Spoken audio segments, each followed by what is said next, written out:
as the battles are raging in the south in Rafah and in the north in Jabalia refugee camp, you have civilians essentially fleeing in the midst of battle. So you have 360,000 Palestinians. 360,000 Palestinians that have fled in this latest spell of war. So let me show you on the map. Perhaps you can see here this animation. So you see the Israelis are coming in to Jabalia from the east, and as a result, people are trying to flee. Now they can't go south because the Netzarim corridor is there as a buffer, as the anchor points out in the video. I've muted the audio just so I can give you my own commentary here. Now, again, just the fact that you have refugee camps inside your own country, that you are a refugee in your own country, is unbelievable. It's really unbelievable. And that you live multiple generations as a refugee in your own country is unbelievable. But just going back to the main topic, you see here we're now in the south, near the Rafah crossing and the Karam Abu Salim crossing. People are trying to flee. They're going to Al-Mawasi, and of course you see the Kuwait hospital. The Israelis are ringing up the doctors and basically threatening them. So if you're a Palestinian, this is what will happen to you if you're in Gaza. The Israelis will phone you. They'll ring you on your phone and then tell you to leave, you know, and if you're lucky, you have maybe 2 minutes to gather your belongings before they drop a missile on your roof, right? How civilized of them. How generous, right? How generous and thoughtful of them. We should thank them for their roof knocking, which they don't even do anymore, by the way, because now it's just, there's no phone call, we just bomb you. They are phoning doctors, however, and here's the medical director from the Kuwait hospital, and give me a second, I'll translate what he's saying. 13/5/2024 اليوم ال20 بعد المئة العدوان الصهيوني المستمر على هنا في قطاع غزة. نحن الآن في مستشفى الكويت التخصصي. رسالتنا إلى كل العالم، ما زلنا على رأس عملنا. هذا هو المكان الوحيد الذي يستقبل إصابات حتى هذه اللحظة. لا يوجد مكان آخر للمصابين للذهاب إليه. نحن اليوم ندق ناقوس الخطر ونطالب بتوفير حماية دولية لهذا المستشفى. الآن رغم تهديدات الإخلاء في محيط المستشفى ما زلنا مستمرين على رأس عملنا. لم يصلنا أي اتصال مباشر يأمر بإخلاء المستشفى. هناك الآن أكثر من 247 واحد من الطواقم الطبية والمرضى موجودين في هذا المستشفى. نحن اليوم نقول وندق ناقوس الخطر أمام بقية الأحرار في العالم للمطالبة بوقف فوري لإطلاق النار. لا تعتادوا المشهد ولا تألفوا المنظر. Right, so he's asking he's basically pleading, he's making a plea to the whole planet and saying we have hundreds of people wounded here, we are in great danger, and we are pleading for international protection of the hospital. We want people to mobilize, to do whatever they can to please protect us in this hospital because the Israelis are about to attack. Remember, we are now on what is it, 213th day of this assault. I mean, it's just madness, really madness. And you know, remember Jabalia refugee camp. Now I'm going back up north. So the Kuwait hospital's in the south, but just going back up north to Jabalia. You know, this is where the first Intifada started in 1987. So this place is historic just for that reason alone. But now people are reliving these horrific moments, you know.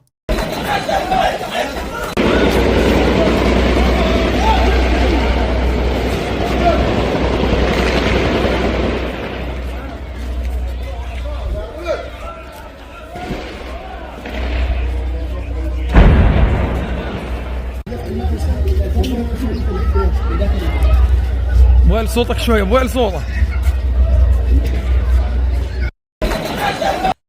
I'll show you some more clips here. People fleeing, like I told you, 360,000. It's really awful. You know, they're being shot at. I mean, you have to understand something. People in Gaza originally, before the war, they are refugees because they've been kicked out of other parts of Palestine where the Israelis stole their homes. So you're someone from 1948, your home is stolen by an Israeli, you go to Gaza. So 70% of people in Gaza are refugees once already, okay? Now, in this latest spell, you're told to go to one area. They said go south, it's safe, and they lied, right? Now they're bombing Rafah, which was supposedly a safe zone. And so now you got people fleeing Rafah. They're trying to go to Al-Mawasi, for example. They're fleeing Kuwait hospital. They're going somewhere else, you know. And then The next day they'll tell you, no, that's not safe. Now you have to go this way. You know, they have people basically jumping up, up and down, left and right, going everywhere, being turned into refugees multiple times in their own lifetime. So forget their parents' generation. Like you yourself, you're a refugee today. Your home is destroyed in Gaza. Now you go south. Now you have to move from south. You have to go up, to the middle of Gaza. Now you get pushed back down again. It's madness. كما نشاهد الآن الأطفال والنساء تحت غطاء ناري الخروج من مراكز الإيواء في مخيم جباليا. الآن مركز الإيواء في مخيم جباليا بالتحديد في شارع أبو زيتون مدرسة أبو زيتون. المراكز مخلية تماما، أجبرتهم قوات الاحتلال على الإخلاء تحت النار. أيضا قوات الاحتلال تتواجد خلف هذه المدرسة بالضبط، يعني قوات الاحتلال تبعد فقط بضعة أمتار، 100 متر تقريبا عن مراكز الإيواء، عن هذه المركز. كما نشاهد الآن. It's awful. It's really awful. تعبنا والله تعبنا. كيف اللي بيصير فينا والله تعبنا. كل يوم من مكان لمكان، كل يوم من مكان لمكان. وين بدنا نروح يا رب؟ وين بدنا نروح يا رب؟ يا رب خذ راحتنا يا رب. ولا حد واقف معنا. الدول العربية وين؟ وين الدول العربية؟ مش عارفين شو بيصير فينا. حد معبرنا. كلنا تفرقنا يا الله، تعبنا يا رب. حد مدور علينا يا رب، والله ما حد مدور علينا يا رب.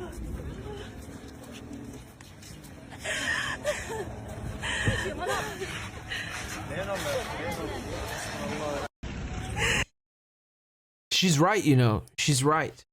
Where are the Arab countries? They're doing nothing, they're doing nothing. You have to rely on a bunch of groups. Ansar Allah, Hashd al-Sha'bi, these are groups, these are not state actors. So this guy works in the he's a paramedic in the Palestinian Red Crescent. And he finds his own grandchildren dead while he's working.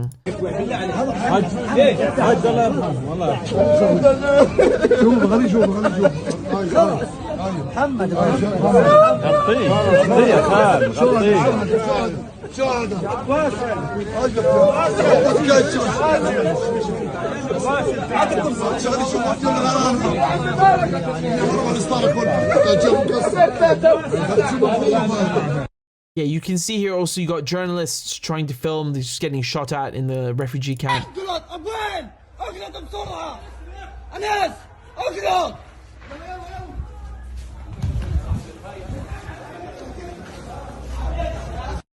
Listen to this, to the gunfire and the shelling, just constant shelling. Just a quick update on what's happening in northern Gaza.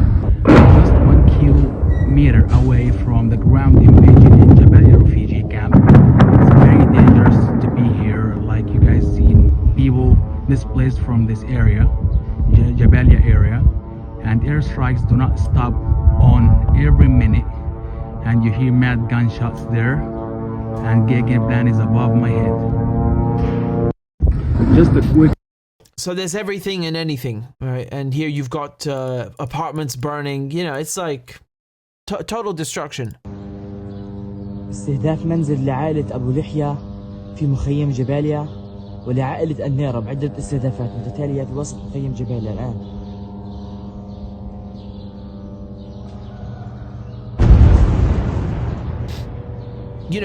None of this is on mainstream media. Like they won't even show you half these clips, not even half, because they're such scoundrels. They, look at how people have to transport themselves, and jump around. I mean, look at this. Look at this.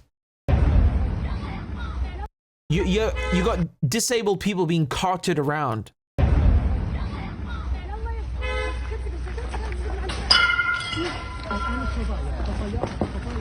I mean, even the press, like the journalists, have to stop filming to help cart people away because they're just as much victims as the ones that are not wearing the press vest. It's like.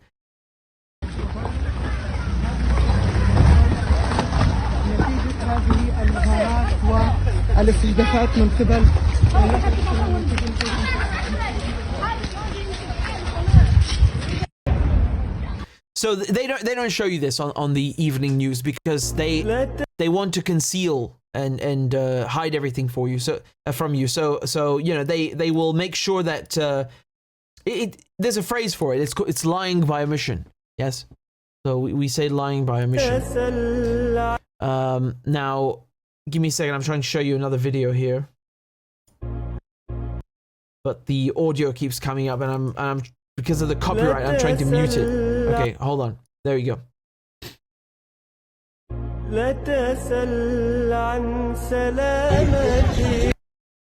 You get the idea. It's a short clip, but you see how even disabled people they you know it's war. There's no time. No one cares about you. It's just the Israelis will sweep everybody away. And this is another thing where you could have international acknowledgement, first of all, of what's happening to just disable people, and then put pressure on the Israelis through groups that work for people who are handicapped or have disabilities. Where is the pressure from these groups? You could there are so many parts of civil society that could put pressure on the Israelis. Environmentalists, as I said, people who support the handicapped. You know, any sector of civil society. Just the journalists' unions. Where are their voices on all of this? There's nothing to be said from, you know. They say nothing, they do nothing. They're scoundrels, really. I mean, it's so awful. And you know, look at the destruction. I've got more videos of this. I mean, عدة غارات عنيفة في حي الزيتون واشتباكات. يا الله.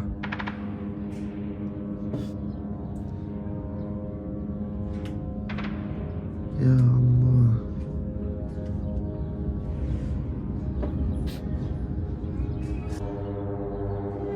So you guys hear that buzzing? That buzzing is the Israeli drones overhead, constantly overhead, killing people, spying on them. So you know they tell you go south, they bomb you.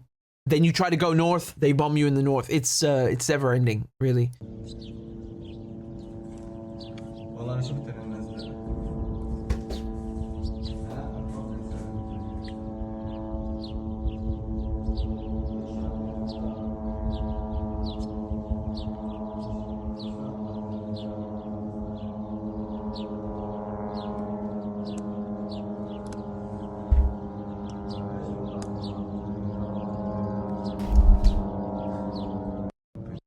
So everything I've shown you thus far is generally from Jabalia refugee camp. One last clip here. استهداف في بلوك 2.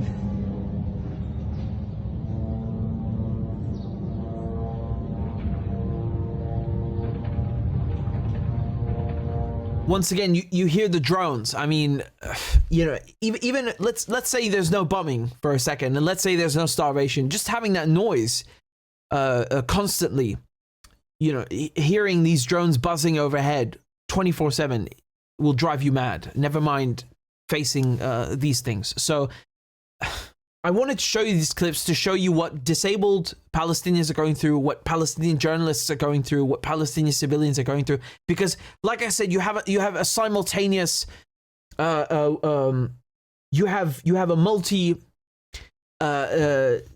dimensional war that's going on. You have one battle where it's the Israelis massacring civilians, which is this battle, and if you can call it that. It's just a massacre, plainly put. And then you have the other one where it's an actual battle between military forces, between the Israeli terrorists and the Hamas guerrilla fighters. And then in that scenario, of course, the Israelis, you know, Hamas are wiping the floor with them because you can't contend with a guerrilla force that is this well determined and driven and equipped and trained. It's unfathomable. So, you know, the only thing the Israelis can do is this, where they butcher civilians, they you know, just harass them with starvation, with drones, with bombs, with whatever means they have available, you know, which are supplied to them 24/7 by the Americans, no strings attached.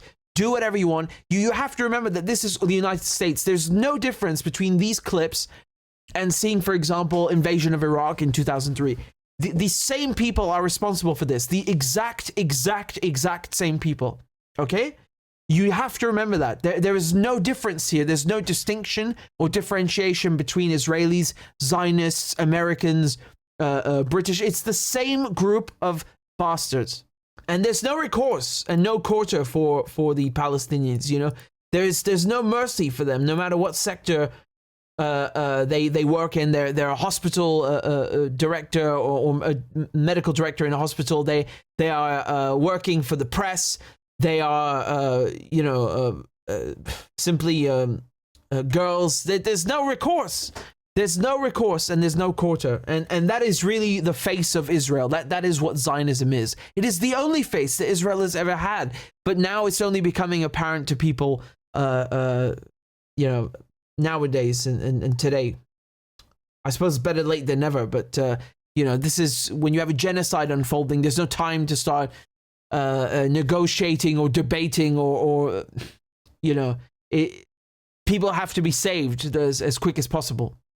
Again, YouTube demonetized my channel because I'm not allowed to say naughty things about Israel. Telling the truth is forbidden. So if you are able to donate a few dollars on PayPal or on a monthly basis on Patreon, please consider doing it because it would really help me continue my journalism and support independent media. So I'd be very grateful. And the links are in the description and also in the chat. Thank you guys very much again for all your donations and all your kind comments. I appreciate it very much.